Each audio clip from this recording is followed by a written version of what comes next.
Matapos ang kanyang pagdurusa mula nang lumaya siya sa kulungan. Sumalubong daw sa kanya ang napakaraming pasakit mula sa kanyang hipag na gahaman. Ano nga ba ang nangyari? Alamin po natin kay Luz Viminda, Lotlot Buena. Pasok! Please, please! Please, please! Please, please! Lotlot, una sa lahat, ano ba ang nangyari at ikaw ay napasok sa kulungan? Ang totoo po niyan, ilang beses na po kaming babalik-balik po sa kulungan. Anong huling naging kaso mo? Bakit ka Puro napasok? tep lang, puro ganun lang. Na tinuro sa akin ni Ate Ami. Siya ba yung nirereklamo mo ngayon? Opo. Bakit mo siya nirereklamo? Kasi pagdating sa mga ganun, nakakulong kami. Kami lang nagdurusa, hindi naman siya hindi naman niya kami tinutulungan. Yung bahay namin, siya rin ang mahawak ng upa, sa kanya napupunta lahat. Balikan lang natin, Lotlot. Bakit kinailangan na turuan kayong magnakaw ni Aling Emelita? Pinilit ba niya kayo na sumunod sa kanya? Hindi po. So kagustuhan niyo rin na sumunod sa kanya? Bakit? Dala ng takot? Mabilis kasi yung pera doon sa ginagawa niya naiinggit ako. Anong pinakamalaking nanakaw niyo? Nasa 160 po. May anak ba kayo? Meron Ilan? 4. 4. Anong nangyari sa 4 na bata habang kayo ay nakakulong? Paglabas ko, nalaman ko, yung panganay namin, pinasok niya ng katulong. Ilang taon ang panganay mo? 12 po. Tapos, yung ibang anak mo, yung 3 pa, nasaan? Yung dalawang lalaki, inano niya sa, parang church siya. Yun, pinag-aaral siya doon, yung bata.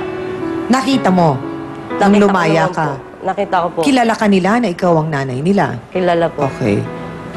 Naunawaan nila kung bakit naging ganun ang sitwasyon? Naintindihan po nila, kaya lang siyempre, masakit din sa kalooban nila eh. Nararamdaman ko po pagkausap ko sila. Umiiyak din sila eh. Yung bunso mo, saan napunta? Nandun po sa pamangkin ng asawa ko.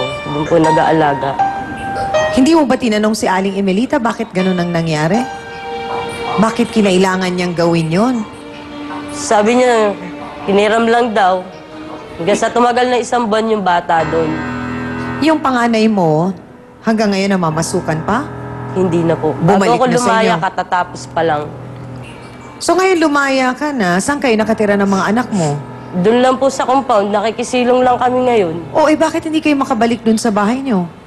Ando doon pa yung umuupa, yun nilang asikaso niya. Maibalik sa amin yun, palipatin nila yung Pinaupahan uupa. na sa iba. Pag nakukulong kami, ganito nangyayari pag lumalabas kami. Parang lalo na ngayon, nauna lumabas sa Gaano asawa ka ko. katagal sa kulungan? 2.5 years po. So parang ang nangyari, siguro hindi na kaya ng buhayin ni Aling Emelita, ganon? Yung bahay namin, may upa yun, sa kanya bumabagsak. Tapos, yun doon sa tinitirahan niya, may bayad din ng upa. Sa kanya rin napupunta yung bali. Bali sa amin, buwan-buwan. Tapos, yun doon naman sa isang papahan, palitan sila magkakapatid doon. Sa kanya rin napupunta yun. Sa akin lang naman, yung mabuo uli yung pamilya namin, kahit na wala yung asawa ko, wala yung papa nila, mabuo ulit kami. Ang mga magulang mo, Ate Lot, nasan? Ayaw Ayaw na nila. akong intindihin. Bakit? Nagalit na kasi siya sa akin eh. Kasi laging ganun mula nung napunta ako sa kanila, natuto akong ganun. Ang asawa mo nasa kulungan pa. Opo. Alam niya na nandun lang kayo nakikisilong sa compound. Hindi ko sinasabi. Pag tumatawag siya sa akin, sinasabi ko na lang, napakahirap dun sa labas. Mga kapatid, sang-ayunan kaya ng ating susunod na panauhin ang lahat po ng sinabi ni Ate Lotlot. Ang sinasabi at inaakusahang salbahing hipag. Magpapaliwanag na po si Emelita Lacson. Pasok!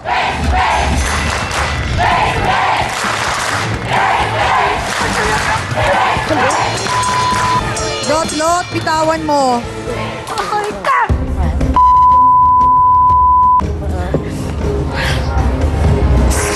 Aling Emelita, gaano po katotoo na pinahirapan po ninyo si anak?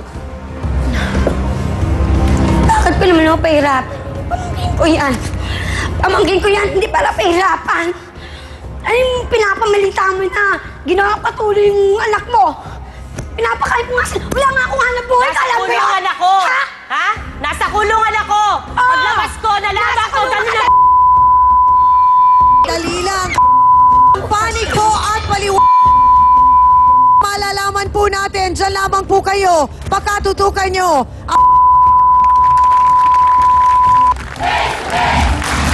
Isali ka sa amin! Salot! Anong ginawa ko sa'yo? Anong ginawa ko? Ano naman papatipera ng nanay ko? Ha?